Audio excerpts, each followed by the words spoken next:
ఆంధ్రప్రదేశ్ విషయానికి వద్దాం. ప్రజలందరి దృష్టి మొత్తం పాకిస్తాన్తో ఎలా యుద్ధం చేయాలన్న దాని మీద ఉంటే ఆంధ్రప్రదేశ్ ప్రభుత్వం మాత్రం అచ్చంగా వైసీపీ వారిని ఎట్లా వేధించాలి, ఎట్లా డైవర్షన్ పాలిటిక్స్ చేయాలి, వాళ్ళ హామీలను ఎట్లా ఎగ్గొట్టాలి, దానికోసం ఏ రకంగా తంటాలు పడాలి అంటూ చంద్రబాబు గారు రోజు ఎక్కడికో చోటకి వెళ్ళటం, అక్కడ ఉపన్యాసాలు ఇవ్వటం, ఇవన్నీ జరుగుతూ ఉన్నాయి. మీకేమనిపిస్తాను తిలక్ గారు, ఈ డైవర్షన్ పాలిటిక్స్ అట్లాగే ఇంత పెద్ద మేజర్ ఇష్యూ ఉన్నప్పుడు కూడా రకరకాల రూపాల్లో వేధించడం, ఒక మహిళా ఎంపీటీసీని అర్ధరాత్రిగా అరెస్ట్ చేశారని వార్తలు వచ్చినాయి, ఇవన్నీ చూస్తే ఈ డైవర్షన్ పాలిటిక్స్ని ప్రజలు అర్థం చేసుకోరా? కేసీఆర్ గారు, డైవర్షన్ ఎందుకంటే ఇప్పుడు సరిహద్దుల్లో పాకిస్తాన్ టెర్రరిజం ఉంది, ఆంధ్రప్రదేశ్లో పొలిటికల్ టెర్రరిజం అధికారం రూపంలో కొనసాగుతుంది. ఇది తీవ్ర రూపం దాలుస్తుంది. ఈ పొలిటికల్ టెర్రరిజం కూడా టాలరేట్ చేసే స్థితిలో కేంద్ర ప్రభుత్వం బీజేపీ ఉంటే ఈ రాష్ట్ర ప్రజలకు ఎవరికి చెప్పుకోవాలి, ఎవరు రక్షిస్తారు? ఇది చాలా దుర్మార్గం. ఇక్కడ నేను రెండు రకాలుగా దీన్ని విశ్లేషిస్తాను. ఒకటి, అవినీతి ఆరోపణలు గత ప్రభుత్వం మీద దాని సాక్ష్యాధారాలు ఉన్నా లేకపోయినా పదే పదే వాళ్ళకి అనుకూలంగా ఉన్నటువంటి మీడియాలో ప్రచారం చేస్తూ ప్రతిపక్షంగా ఉన్నటువంటి ప్రధానమైన పార్టీని వాళ్ళ మీద బురజల్లే ప్రయత్నం చేయటం ఒకటి. రెండవది, ఇక అరెస్టులు, వేధింపులు, దాడులు, హత్యలు, వీటి ద్వారా ప్రధాన ప్రతిపక్షాన్ని నిర్వీర్యం చేయటం. మూడవది, ఈ వాళ్ళకు అనుకూలంగా మీడియా 99% ఉన్నప్పటికీ కూడా ప్రజల వాయిస్ ను వినిపించే ఒకే ఒక్క ఛానల్ని కానీ, ఒకే ఒక్క పత్రికను కానీ, అది కూడా ఉండకూడదనే కుట్రపూరితమైన మనస్తత్వంతో వెళ్తున్నారు. ఇప్పుడు నేను ఒక మాట చెప్తాను. గతంలో స్కిల్ డెవలప్మెంట్ కేసులో సోదరు లక్ష్మీనారాయణ గారు అనే ఐఏఎస్ అధికారి ఇంటికి వెళ్ళి సోదా చేయడానికి వెళ్ళినప్పుడు ఆంధ్రజ్యోతి రాధాకృష్ణ గారు అక్కడ ఉండి అబ్జెక్ట్ చేయడానికి ప్రయత్నం చేశారు. ఇక్కడ సాక్షి ఎడిటర్ ఇంటికి వెళ్ళినప్పుడు అలా అబ్జెక్షన్ జరగల. ఆయన అభ్యంతరం పెట్టాడు, నాకు నోటీస్ ఇవ్వకుండా ఇలా చేయటువంటి అనేది ధనంజయ రెడ్డి గారు అభ్యంతరం పెట్టారు. ఇలా ఒక ఎడిటర్ ఇంటికి వెళ్ళి పోలీసులు, అసలు ఆ ఏసీపీకి మరి పోలీసులు తెలుసా, డీజీపీ గారు ఏం ఆదేశాలు ఇచ్చారు నాకైతే అర్థం కావట్లేదు. ముందు వాళ్ళకి చిత్తశుద్ధి అనేది ఉంటే పత్రికలు వాళ్ళ జోలికి వచ్చేప్పుడు ఒక కేసులో మీకు ధనంజయ రెడ్డి గారు, ఐఏఎస్ అధికారులు ధనంజయ రెడ్డి గారు, కృష్ణమోహన్ రెడ్డి గారు మీకు నిందితులుగా మీరు ఆరోపణ చేస్తున్నారు. ఆ ఆరోపణ నిజమా కాదనేది తర్వాత రుజువు అవ్వాలి. వాళ్ళ మీద 3,200 కోట్ల రూపాయల ఆరోపణలకు సంబంధించిన కేసు ఉందని చెప్పి చెబుతున్నారు. మరి మీ ముఖ్యమంత్రి గారి పిఏ ఇంట్లో దొరికిన 2,000 కోట్ల రూపాయల ఆధారాలకి సంబంధించిన కేసు ఏమైంది? ఆయన విదేశాలకు పారిపోతే మీరు ఎందుకు సహకరించారు? ఆయన విదేశాల నుంచి తిరిగి రాగానే మీద అధికారం నుంచి వచ్చిన తర్వాత ఉద్యోగం ఎందుకు ఇచ్చారు? ఆయన సస్పెన్షన్ ఎందుకు ఎత్తేశారు? దాని మీద ఎంక్వైరీ ఎందుకు అడగరు? వాళ్ళు జగన్మోహన్ రెడ్డి గారి కేసులన్నీ వచ్చేస్తాయని అదే పనిగా రాస్తున్నారు తెలుగుదేశం అనుకూల పత్రికల్లో కానీ మీడియాలో కానీ. మరి చంద్రబాబు నాయుడు గారి మీద కేసులు ఏమని? జగన్మోహన్ రెడ్డి గారి కంటే ముందు నుంచి ఉన్నాయి కదా కేసులు, వాటి మీద ఎంక్వైరీ అక్కర్లేదా? ఈడీ ఏం చేస్తుంది? అసలు ఈడీ స్కిల్ కేసు ముందుకు తీసుకొచ్చింది ఈడీ కదా, ఫైబర్ నెట్ కానీ. వాటిని గురించి ఎందుకు మాట్లాడట్లేదు? ఈడీ ఎందుకు మౌనం వహిస్తుంది? బీజేపీ మద్దతు ఇస్తుందా? చంద్రబాబు నాయుడు గారిని రక్షించడానికి ప్రయత్నం చేస్తుందా? చంద్రబాబు నాయుడు గారి మద్దతు అవసరం కాబట్టి కేంద్ర ప్రభుత్వంలో జగన్మోహన్ రెడ్డి గారిని ఇబ్బంది పెట్టడానికి చంద్రబాబు నాయుడు గారి ఒత్తిడికి లొంగి వ్యవహరిస్తుందా? ఇవాళ చాలా తీవ్రంగా ఉంది ఇది రాష్ట్రంలో పొలిటికల్ టెర్రరిజం తప్ప రాజకీయ కార్యకలాపాలు నేనైతే అనుకోవడం లేదు. ఇది నిన్న సజ్జల రామకృష్ణారెడ్డి చెప్పినట్టుగా దీనికి ఈ రకమైనటువంటి వేధింపు ద్వారా వాళ్ళు రాజకీయంగా ప్రయోజనం సాధిస్తామని వాళ్ళు అనుకుంటే అంతకంటే భ్రమ మరొకటి ఉండదు. ఇది పత్రికల జోలికి కూడా వచ్చారు. నేను ఇంతకు ముందే ఒకసారి చెప్పాను మన డిబేట్ లోనే, సోషల్ మీడియా తర్వాత మీడియా జోలికి వస్తారని చెప్పేసి వాళ్ళు టార్గెట్ చేశారు. ఇక ముందు కూడా కొనసాగుతుంది. ఇంతకు ముందు కూడా ప్రొఫెసర్ నాగేశ్వర్ గారిని, తెలగపల్లి రవి గారి మీద తెలుగుదేశం వాళ్ళు అసభ్య పదజాలంతో దూషిస్తూ వీడియోలు రిలీజ్ చేయడం జరిగింది, లేదా ఫోన్లు చేయడం జరిగింది. ఇది కొనసాగుతుంది. దీన్ని ఎదుర్కోవడానికి మాత్రం అందరూ ఏకం కాకపోతే మాత్రం చాలా ప్రమాదం రాబోయే రోజుల్లో ఉంటుందని మాత్రం నేను చెప్పగలను. రైట్ వెంకట్ గారు, మీరు అన్నట్టుగా దేశం అంతా ఈరోజు పాకిస్తాన్ టెర్రరిజం మీద, పాకిస్తాన్ టెర్రరిస్టులని ఎట్లా అంతమొందించాలనే దాని మీద ఆలోచన చేస్తుంటే, ఇక్కడ ఆంధ్రప్రదేశ్ రాష్ట్ర ప్రభుత్వం ఆర్గనైజ్డ్ టెర్రరిజం చేస్తుంది. ఆర్గనైజ్డ్ టెర్రరిజంగా ఒకటి దోచుకోవటం, ఎలా దోచుకోవాలి, వాళ్ళ మనుషులకు ఎలా దోచిపెట్టాలి, ప్రశ్నించిన వాళ్ళ మీద ఎలా దౌర్జన్యం చేయాలి, ఎలా దాడులు చేయాలి. ఒక దళిత మహిళ ఎంపీటీసీని ఆమె నైటీ మీద ఉంది సార్, అంటే చీర కట్టుకొని వస్తా అన్నా కూడా పోలీసులు వెనకుండా. ఎందుకు ఏం చేసింది ఆవిడ తప్పు? ఎంత దుర్మార్గం అండి. ఎక్కడో వాళ్ళ ఊర్లో ఏదో జరిగినటువంటి ఒక గొడవకు సంబంధించి అంతే గొడవకు సంబంధించి వాళ్ళు అర్ధరాత్రి పోలీసులు వచ్చేసి నేను చీర మార్చుకొని వస్తానన్నా, లేదు నువ్వు కారులో మార్చుకో అంటే ఎంత అహంకారపూరితంగా పోలీసులు వ్యవహరిస్తున్నారు. జనరల్ గా లేడీస్ ని నైట్ టైం చేయరు కదా, అరెస్ట్ చేయరు కదా సార్. ఇప్పుడు అరెస్ట్ చేయటం ఒకటి తప్పు, రెండోది ఇప్పుడు ఆమె చీర కట్టుకొని వస్తానంటే కారులో మార్చుకొచ్చారంటే అది ఎంత అసలు ఒక మహిళను ఉద్దేశించి మరి అలాంటి పోలీసు వాళ్ళని ఖచ్చితంగా కూడా ఎవరైతే పోలీసుల్లో ఇలాంటి వాళ్ళు ఉన్నారో వాళ్ళని కూడా ఖచ్చితంగా జగన్మోహన్ రెడ్డి గారు క్లియర్గా చెప్పారు, అలాంటి పోలీసుల్ని ఖచ్చితంగా న్యాయస్థానాల ముందు నిలబెడతామని చెప్పి.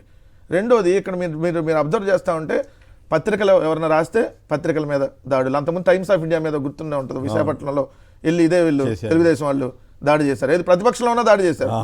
ఈరోజు ఇప్పుడు సాక్షి పత్రిక ఏదైతే ఇక్కడ జరుగుతున్నటువంటి ఏదైతే మద్యం సిండికేట్ల మీద, లేదంటే ఇసుక కుంభకోణాల మీద, లేదా పేకాట క్లబ్బుల మీద, ఏదైతే రైతులకు గిట్టుబాటు ధర ఇవ్వట్లేదు అనేటటువంటి దాని మీద, ఇలా ప్రతి అంశం అమరావతిలో ఏదైతే 64 కోట్లకు 1 కిలోమీటర్ రోడ్డు కాదు, లేటెస్ట్ గా చూస్తే 100 కోట్లకి పెంచినట్టున్నారు. 4 కిలోమీటర్ల రోడ్డుకి 400 మరి అదేందో అది అక్కడ ఏం పరుస్తున్నారో ఏంటో అర్థం కాకుండా ఉంది. ఆ వివరణ కూడా ఇవ్వలేదు ఇంతవరకు. అసలు ఎంత దారుణంగా ఆ విధంగా జరుగుతున్నటువంటి దోపిడీ మీద, లేదంటే వాళ్ళకి సంబంధించి ఊరు పేరు లేనటువంటి ఉర్సా నిజంగా ఎంత దారుణం అంటే సార్, క్యాబినెట్ లోనే ఉర్సా కేటాయించామని ఇచ్చారు, ఆ కంపెనీ వాడే మాది ఉర్సా కాదండి అర్సా అంటున్నాడు.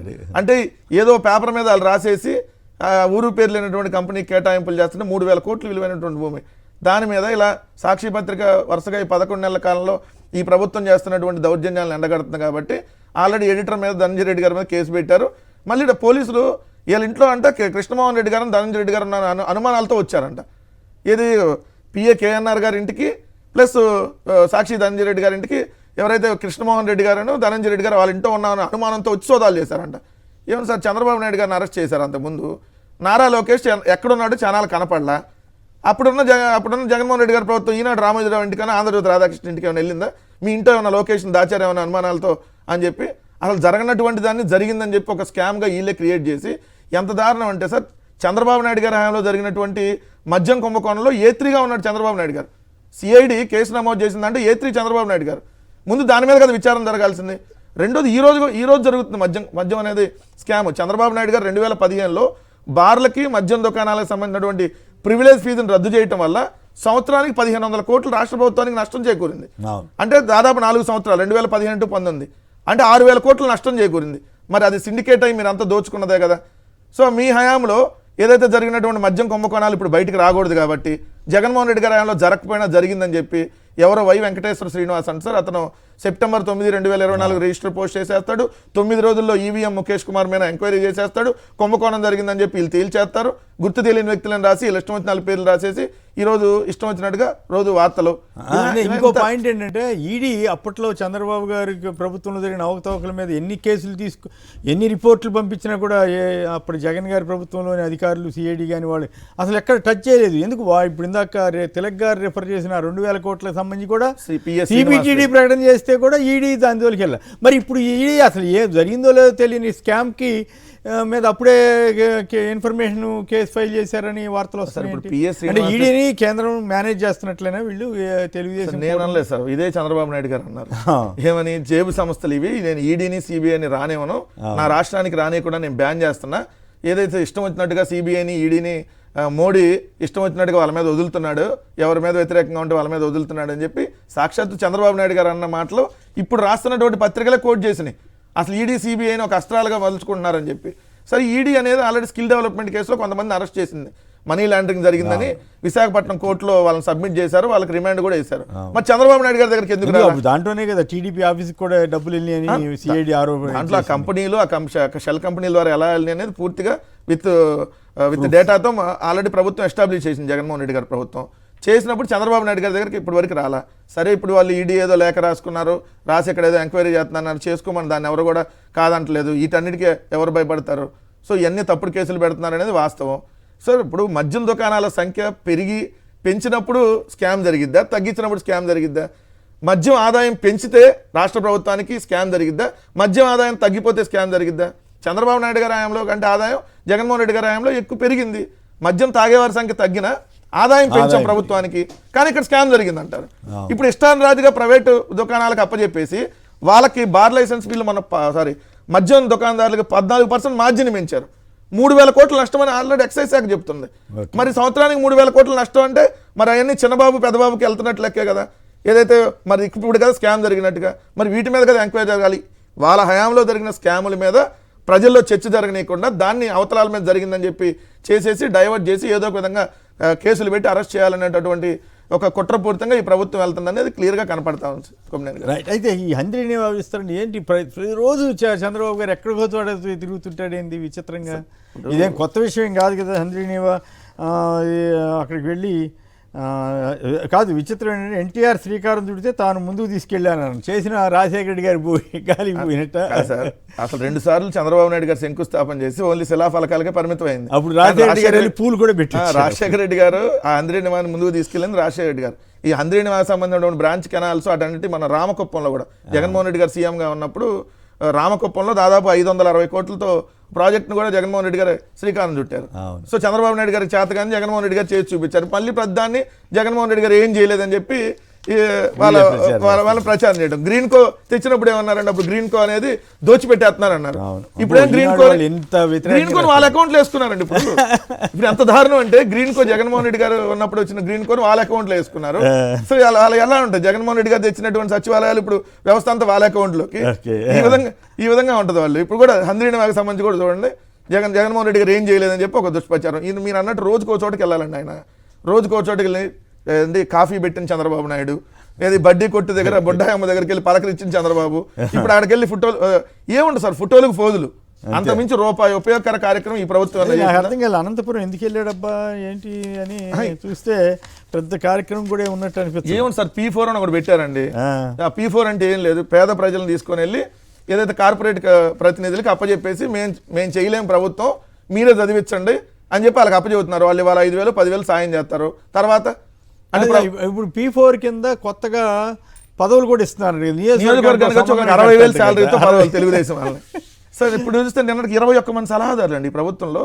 11 నెలల్లో 21వ సలహాదారుని వేశారు. ఒక సలహాదారుకి ప్రభుత్వం ఖర్చు పెడుతుంది 7,25,000. 2.5 లక్షల శాలరీ, ₹1,00,000 రెంట్ అంట. ఢిల్లీలో ఉంటున్నారు ఇప్పుడు వీళ్ళు. నిన్న కొత్తగా వేశారు అజయ్ కుమార్ జైన్ అని. సో శాలరీ ప్లస్ వాళ్ళకి అజయ్ కుమార్ జైన్ అనే అతన్ని రిటైర్డ్ అధికారిని ఐఎఫ్ఎస్ అతను తీసుకొని ఇప్పుడు సలహాదారుగా అక్కడ వేసి ఢిల్లీలో. సో అతనికి 2.5 లక్షలు ఫిక్స్డ్ శాలరీ, మళ్ళీ రెంట్కి ₹1,00,000 ఇంటి అద్దె, 2 డ్రైవర్లు, ఒక ఓఎస్డి, 2 సూపర్వైజర్లు, మొత్తం 7,25,000 ఒక సలహాదారుకి ఈ ప్రభుత్వం ఖర్చు పెడుతుంది. 10 నెలల కాలంలో 21 మంది వేశారండి. నెలకి 2 వేస్తున్నారు. మళ్ళీ కన్సల్టెంట్లు కోకళ్ళు, వాళ్ళకి 5 లక్షల శాలరీ, కొంతమందికి 2.5 లక్షల శాలరీ. ఏదైతే అమరావతి పేరుతో కన్సల్టెంట్లకి, లేదంటే ఏదైతే ఈ పరిశ్రమలకు సంబంధించి ఏదో కన్సల్టెంట్లు వేస్తున్నామని చెప్పి వాళ్ళ మనుషులకి దోచిపెడుతున్నటువంటి కార్యక్రమం చేస్తున్నారు. ఎక్కడ బయటికి రానియకుండా ఇప్పుడు చంద్రబాబు నాయుడు గారు చెవట్లా ఇప్పుడు విశాఖపట్నం కూడా మనకు టెర్రరిస్టు అటాక్ చేసేటటువంటి అవకాశం ఉన్న దాంట్లో భారతదేశం లిస్ట్ ఇచ్చింది. కానీ దీని మీద అసలు ఎక్కడ దీని మీద ఇదిగో మన ఆంధ్రప్రదేశ్లో ఒకవేళ రేపు పొద్దున ఇట్లా జరగడానికి అవకాశం ఉంది కాబట్టి ఏం చేయాలి అనే దాని మీద ఎక్కడ డిస్కషన్ లేదు. రోజు వెళ్ళి అక్కడికి వెళ్ళి టీ పెట్టా, అక్కడికి వెళ్ళి కాఫీ పెట్టా, అక్కడికి వెళ్ళి ఈ పని చేసి వచ్చా, ఈ ఫోటోలకు ఫోజులు ఇవ్వటం తప్ప ఏదన్నా ప్రయోజనకర కార్యక్రమం చంద్రబాబు నాయుడు గారు ఈ 11 నెలల్లో చేశాడా? అదేమంటే అన్ని ఇచ్చేసాం పథకాలు అంటున్నాడు, మళ్ళీ ఇస్తామంటాడు. దాంట్లోనే ఇచ్చేసామంటాడు మళ్ళీ ఇస్తా అంటాడు. అవును. సో అక్కడే అర్థమవుతుంది కదా. రైట్. తిలక్ గారు మీరు చెప్పండి, ఏమిటి చంద్రబాబు గారు రోజు ఎక్కడికో చోటకి వెళ్ళాలా? పెన్షన్ ₹1000 పెంచినందుకు గాను ప్రతి చోటకి వెళ్ళటం కానీ, ఈ P4 అనేటువంటి కార్యక్రమంలో కొత్తగా మళ్ళీ ప్రతి నియోజకవర్గానికి ఒక పదవి సృష్టించడం కానీ, ఈ వీటి మీద మీ అభిప్రాయం ఏంటి? నిజంగానే అందరినీ ఆయన చేశాడా? ఆయన ముందు తీసుకొచ్చాడా? రాజశేఖర గారి టైంలో నీళ్లు ఇచ్చారు కదా, రఘువీరారెడ్డి గారి పాదయాత్ర కూడా చేశాడు కదా.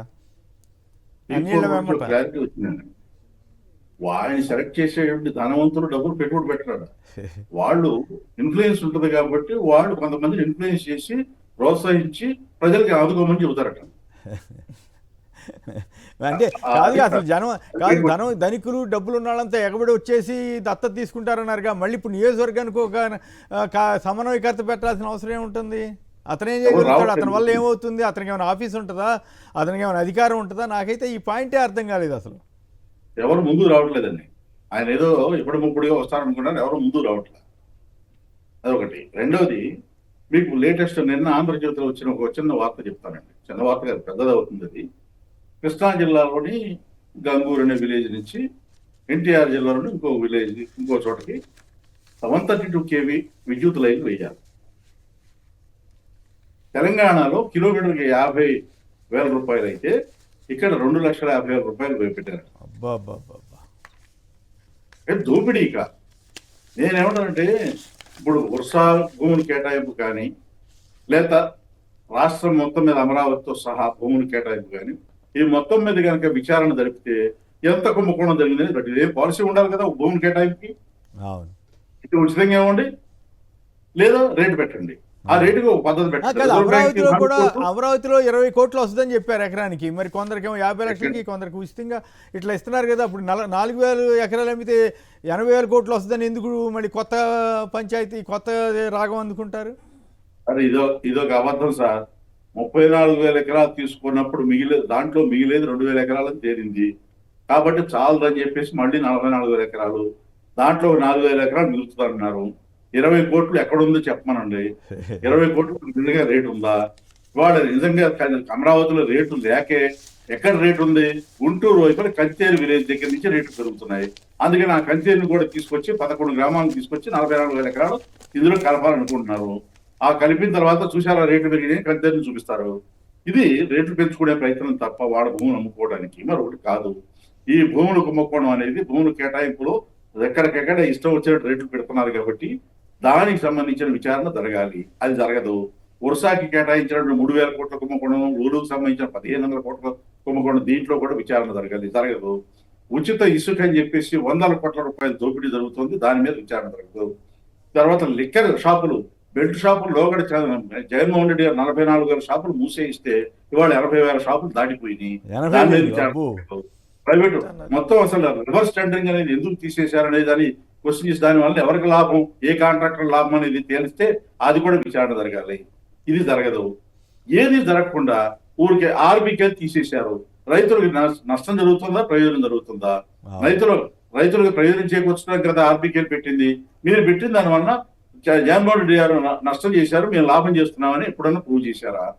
విత్తనాల కోసం చెప్పులు క్యూలో పెట్టాల్సిన పరిస్థితి వచ్చింది. ఎరువులు సక్రమంగా రావు, ధాన్యం సరిగా కొనుగోలు చేయరు. నిన్న ఒకటి జరిగిందండి. మొన్న నాదెండ్ల మనోహర్ గారు తెనాలి వెళ్ళారు. ఆయన నియోజకవర్గం వెళ్ళి ఈ గ్యాస్ బండలు ఇస్తున్నాము, దానికి సంబంధించిన డబ్బులన్నీ అందరి అకౌంట్లో వేసేసామన్నారు.